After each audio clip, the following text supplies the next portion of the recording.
and it has been a passion. And the more you learn, the more you want. It's kind of addicting. But the reason why it's addicting is because you're seeing change. You're seeing the land respond. Quite frankly, it's responding alarmingly quick. I mean, you would think, we've been degrading the soil for 140 years, but yet how fast Mother Nature responds to, a kind gesture or a positive input.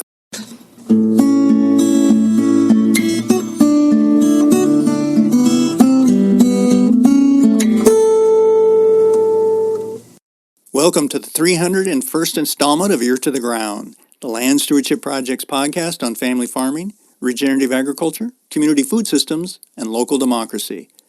I'm Brian DeVore, editor of the Land Stewardship Letter. It's hard to overstate the role tile drainage has played in producing row crops in the American Midwest. According to the latest Census of Agriculture, around 56 million acres of U.S. farmland is tiled, which represents 14% of all the country's cropland. That figure goes up every year, and over half of Iowa's farmland is now artificially drained.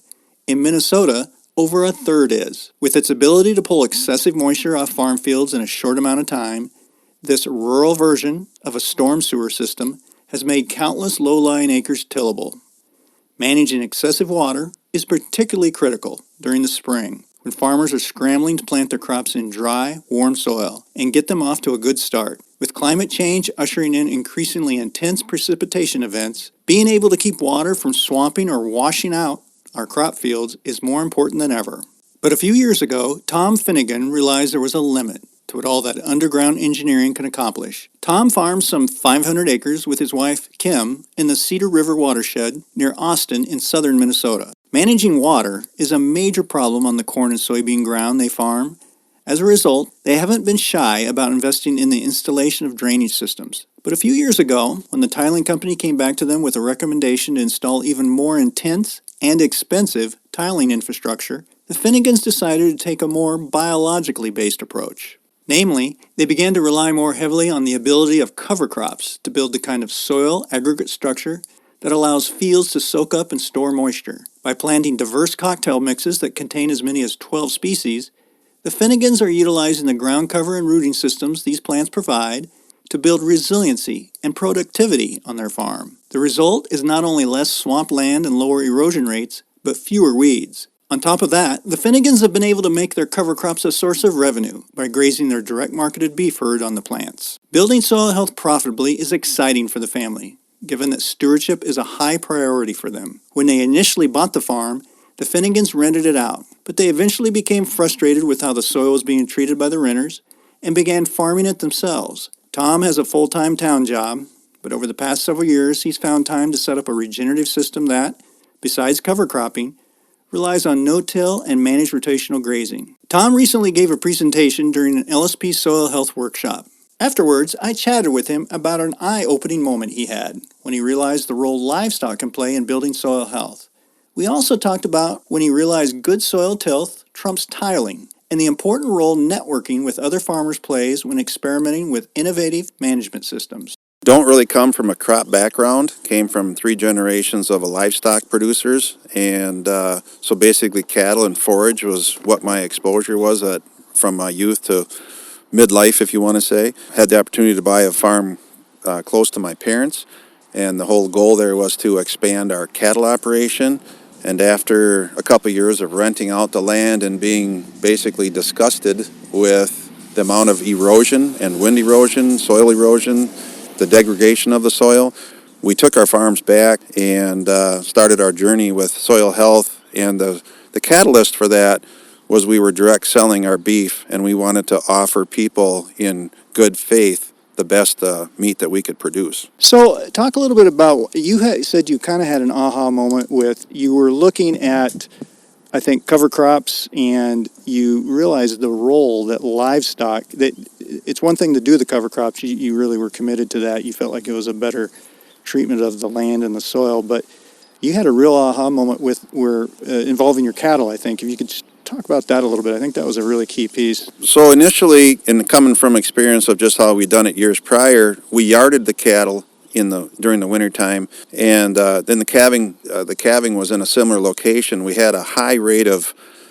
infection or sickness in the calves, and mindfully so, because, the concentration of manure and just close proximity. So visiting with another producer, they were calving on their row crop land, and since we'd already planted the covers, it just made perfect sense to move the cattle out on clean land with the covers. From that day forward, we have yet, knock on wood, to have a sick calf, and it's a lot easier to have a healthy animal stay healthy and make it through their journey versus one that got sick at youth and fights that throughout their lifetime. Cover crops are a little bit like apple pie or whatever. Everybody thinks they're a great idea, but not everybody has adapted them. They think the concept is good, but there's excuses of why they don't do it. And one of them is, well, it's another added expense to the farm. But I think you made a really good point about how livestock can really make it into a good revenue stream. Oh, yeah. Well, in our area, it's very, very hard to expand a livestock operation because of the limited ability of pasture land. The only way for our family to grow our ever-growing direct sales business was to find more land. And since we already owned the tillable land, the cover crop was just an easy segue to expand our cattle operation. And what it's really done is made the whole farm more profitable and made everybody benefits. The cattle benefit and the land is, I'm a firm believer that having cattle on land will fast track your journey back to healthy soil by years. So right now you're doing no-till, is that correct? And cover crops? Yep. And is it rotational grazing? You bet. Yep. In fact, we have invested over, and some of this is through the Clean Water Act. We were eligible for a grant, and so we've utilized that for several years now, but all of our farms are now perimeter fenced. So as depending on which crop we have at what time of the year, we have the ability to graze the cattle, and it's our goal to have the cattle feeding themselves. One of the things you talked about was you really struggle with managing water, and you're in the Red Cedar watershed, Yep. You're on low-lying land. Yep.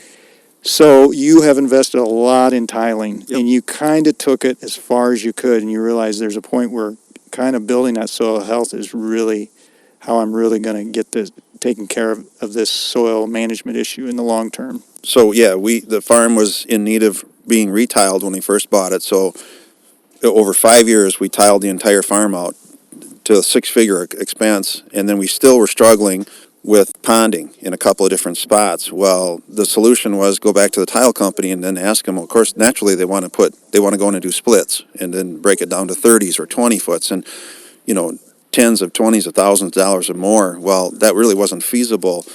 But we were starting to see, we had already started doing cover crops at that point, and we were starting to see a slow reduction in the ponding. So after going through meetings, researching it on the internet, talking to NRCS people like Tom Cotter, who was very well invested and had a lot of time ahead of me, we then decided to put in like 12-way blends, and they went season long on those fields. And we specifically went after taproot type cover crops, not so much the upper level fibrous roots, but we call them drillers. And they went down, and within 2 years, the ponding issue was gone. And since then, we haven't had that. So I think the structure of the soil has changed dramatically as far as infiltration of water. Yeah, you had a pretty amazing photo, I think, where you were showing just the real difference in the water ability of it to manage that water.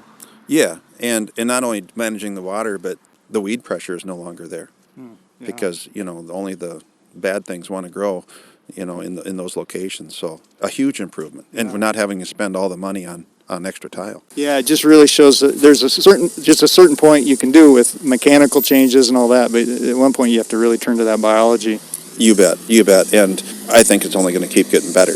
We're even seeing top hills where there was basically no quality soil left on the tops of our hills. We're now starting to see where we're growing a plant again there, which is just remarkable. So you can build topsoil and organic matter. So how long have you been kind of doing all of this stuff? 12 years. 12 years. So what else have you seen in that time kind of that's really showing you're on the right track? One of the biggest indicators would be worms. Before, they were almost non-existent. The porosity of the soil has changed dramatically as well. Since we've spent a lot of time putting fencing in, we've done a lot of digging, post hole digging, and putting hundreds and hundreds of posts in. And initially when we were doing it, the ground was hard as a brick. It's amazing now how the soil has changed. It's mellowed, I guess would be the right word to use. And our goal is to help everyone out. And I have a next door neighbor that he and I went to school together, and they're a big dairy outfit, heavy conventional farming. And his dad is an older gentleman that it kind of controls all decisions. And of course, I think John and I, the son that's my age, had numerous conversations and, sit at the fence line or talk in the field and drive. And it was funny here after about 4 years in a row on my father's farm, which is separated by a gravel road between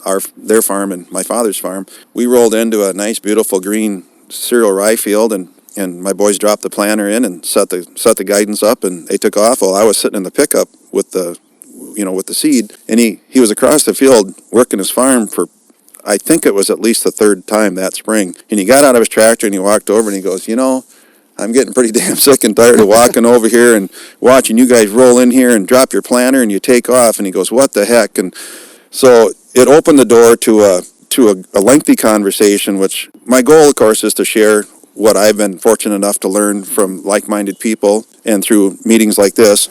And by God, if last fall he didn't plant some cereal rye in a 20, 30 acre strip, and then so once I saw that he did it, I went to see him, and I told him, I said, what is your purpose for it? And he was going to use it for dairy feed, and so I kind of told him about how my first experience, I let it go full term, which wasn't ideal. I mean, you got a big tonnage number, but there was a high lignin value in the crop, which then the cows sorted. So I shared some of my experience with him, and by God, it wasn't shortly after that they went out and harvested it, and he was able to get 2 crops off it. So not only did I influence the fact that he actually tried it, I also showed him or taught him of one thing that I did that I wish I would have done differently. And now they're in their second year, and they seem very happy with it. Well, that's what it's all about, is you can tell people and even get them to go to a workshop maybe, but boy, when they see it on their neighbor's farm, on the same soils, same weather. Right across the road. Yeah, and like you said, they're getting the same amount of precipitation you're getting. Yeah. There's nothing better. You just can't buy that kind of influence. No, and it's, I think as the younger people come up, there'll be a higher acceptance rate of these policies because they know that we need to make a change in the right direction, and this is definitely one of them. It kind of sounds like you got a little bit started back into, you're working full-time off the farm, but you kind of got started back into this just a little bit because you really did care about stewardship of that land, and you were a little frustrated with how your renters were farming that land, and some people would find another renter, but you thought, well, I'll just take the bull by the horns and go out there and try to do some of these practices that I'd like to see out there. Oh, very much so. Yeah, we went there to have a discussion, and all I was really trying to facilitate that last meeting we had was to eliminate anhydrous and to get away from fall tillage so that we could extend to cattle. As it turned out, they were offended because me being a non-farmer in their eyes, they felt that I was, not finding value or credit in their system. And me being kind of up for a challenge, I guess, in most things in life, I like to be challenged. He presented the statement to me that he goes, well, if you know so much, why don't you do it yourself? And I said, well, you know what? I think I can. I've learned how to do a lot of things in my life, and I can learn how to do this. So he actually did me the biggest favor that anybody has probably done in my farming career by challenging me. And the interesting thing is shortly after that, they were asking me questions at the elevator one time when we took a load of feed in, or a load of grain in, and I felt that was rather vindicating. What were some of the practices you were putting on? Oh, you bet. Yeah. They had. It wasn't only 2 years after that they sold their anhydrous toolbar, and they went back to a liquid form of nitrogen. Which everyone knows anhydrous kills all the microbes that it comes in contact with. So we're trying to build soil, not tear it down. Just kind of tying in with that a little bit, I think a point that really came out today from the other speakers as well. We had 65 to 70 people here in this Belchester Community Center. It just really, and then we broke up into smaller groups to talk about kind of areas of cover cropping, no-till, grazing, that kind of thing. But really struck me how important these networks are, because you started out, you admitted you didn't know a whole lot. You just knew what kind of farming you'd like to see there. And so these networks must be just so key for folks like you. There is no doubt that we wouldn't be anywhere where we are if it wasn't for, like organizations like today, LSP put this on, brought these people together. My wife says I have a farm addiction because I look on YouTube and, I just watch Gabe Brown or watch, other people, and it has been a passion. And the more you learn, the more you want. It's kind of addicting. But the reason why it's addicting is because you're seeing change.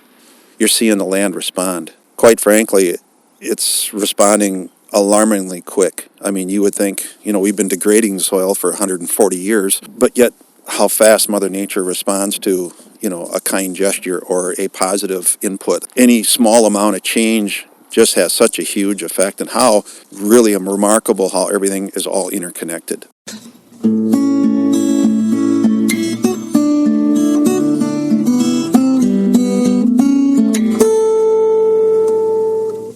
More information on building soil health profitably is available on the podcast page for Ear to the Ground episode number 301 at landstewardshipproject.org.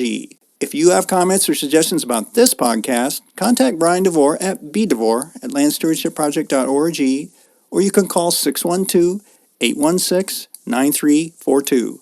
By the way, it helps us greatly if you can give Ear to the Ground a rating on iTunes, Stitcher, Spotify, or whatever podcast platform you utilize. Thanks to Laura Borgendale, a Western Minnesota musician, for Ear to the Ground's theme music. And a special thank you to all of Land Stewardship Project's members who make initiatives such as this podcast possible. If you're not a member, visit landstewardshipproject.org to learn how you can support LSP. Thanks for listening.